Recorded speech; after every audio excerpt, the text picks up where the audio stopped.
So, ఇప్పుడైతే నేను immigration experience గురించి మాట్లాడబోతున్నా. యాక్చువల్లీ నిన్న నైటే చేద్దాం అనుకున్నా. వచ్చేసరికి ఫుల్ ఆల్‌మోస్ట్ 6 అయిపోయింది. సో, వెంటనే టచ్ మీద పార్క్ సన్‌సెట్ బావుంటదంటే జల్దీ జల్దీ వెళ్ళిపోయాను. వీడియో చేద్దామంటే కుదరలేదు. సో, ఇప్పుడే బ్రేక్‌ఫాస్ట్ చేసొచ్చినా. సో, ఫస్ట్ థింగ్ ఇమిగ్రేషన్ గురించి చెప్దాం అనుకుంటున్నా. పర్సనల్ ఎక్స్‌పీరియన్స్ ఎలా ఉంది అంటే అంటే భయమేం లేదు. మన దగ్గర అన్ని డాక్యుమెంట్స్ ఉన్నాయి. సో, అలో చేస్తారా? చేయరా? అంటే నాకు ఫస్ట్ థింగ్ కొంచెం లైట్‌గా భయమైంది ఏంది అంటే లాస్ట్ 1 వీక్ 10 డేస్‌లో నేనొచ్చే ముందు ఆహ్, కొన్ని వీడియోస్ చూసినా అనమాట. అసలేంది ఇమిగ్రేషన్ ఒక్కొక్క ఒక్కొక్కళ్ళు ఒక్కొక్కలాగా ఇచ్చిర్రు. ఒకళ్ళేమో ఇండిగో ఫ్లైట్ అస్సలు ప్రిఫర్ చేయొద్దు.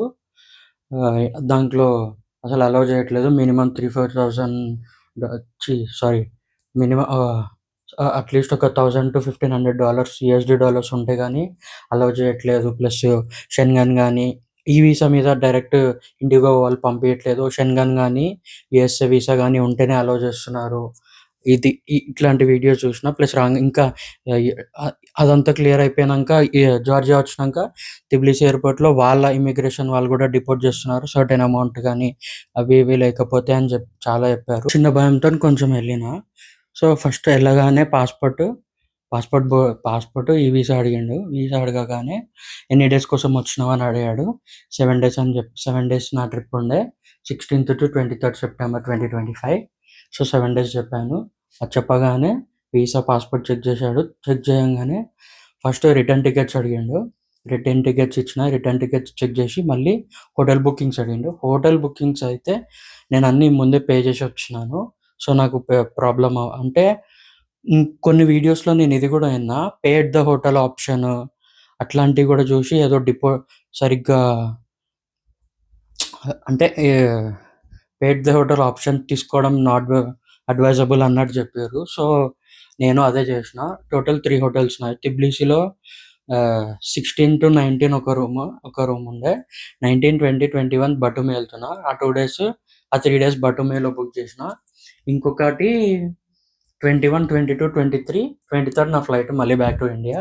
21, 22, 23 మళ్ళీ తిబ్లిసీలో ఇంకో వేరే హోటల్ బుక్ చేసిన.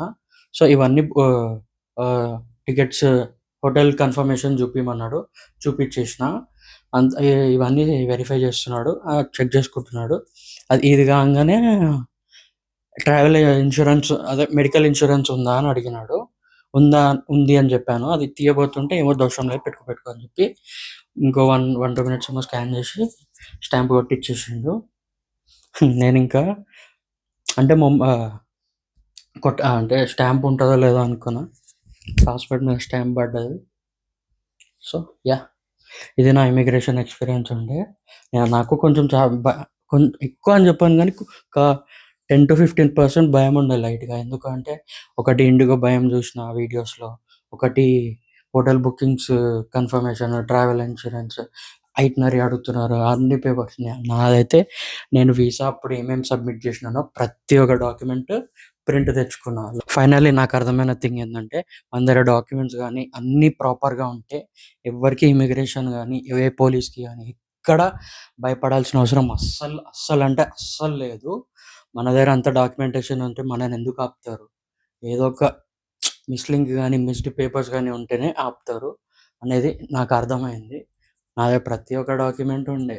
ఫైనాన్స్ ఫైనాన్స్ అకౌంట్‌లో పైసలుండే. ఒకవేళ అకౌంట్ సర్వర్ పనిచేస్తదో లేదో అనుకోని అకౌంట్‌వి స్క్రీన్‌షాట్ గూడా తీసి పెట్టుకున్న బ్యాలెన్స్ అమౌంట్ ఎంతుందని. Medical insurance, flight tickets, round trip flight tickets, hotel booking confirmations, ఒకవేళ లోకల్‌లో లైక్ ఇప్పుడు నేను టిబ్లిసీ టు బటిమి ట్రావెల్ చేస్తున్నా. ఒకవేళ అది ఫ్లైట్ త్రూ చేస్తుంటే ఫ్లైట్ గూడా ప్రీ బుక్డ్ అడిగితే అడగొచ్చు. అది గూడా చూపియండి. నన్నడగలేదు థాంక్‌ఫుల్లీ. బటుమి పోతున్నా అని చెప్పినా గానీ, ఎట్లా పోతున్నావు? ఏం సంగతి? ఏం అడగలేదు. అదొక ప్లస్ అనే జెప్పాలనుకుంటా నా ట్రిప్ దానికి. ఎందుకంటే నా దగ్గర నేను బటుమికి టికెట్స్ ట్రై చేసిన. రైల్వే టికెట్స్ బుక్ చేసుకుందామని. నాకసలు నా కార్డ్ వల్లనో లేదా సర్వర్ ఇష్యూవో నాకర్థం కాలేదు. 1 వీక్ 1 వీక్ ట్రై చేసిన. ఎంత ట్రై చేసినా అంత అయితుంది. పేమెంట్ దగ్గర పోయేసరికి కార్డ్ డీటెయిల్స్ అన్ని ఎంటర్ చేయంగానే లోడింగ్‌లో పడిపోయి క్లోజ్ అయిపోతుంది. మరి నా కార్డ్ ఇష్యూవా, సర్వర్ ఇష్యూ నాకర్థం కాలేదు. సో, ఇప్పుడు బటూమికి ఎలా ఎళ్ళాలి అనేది ఫిగర్ ఔట్ చేయాల్సిన థింగ్ ఇప్పుడు నాకు.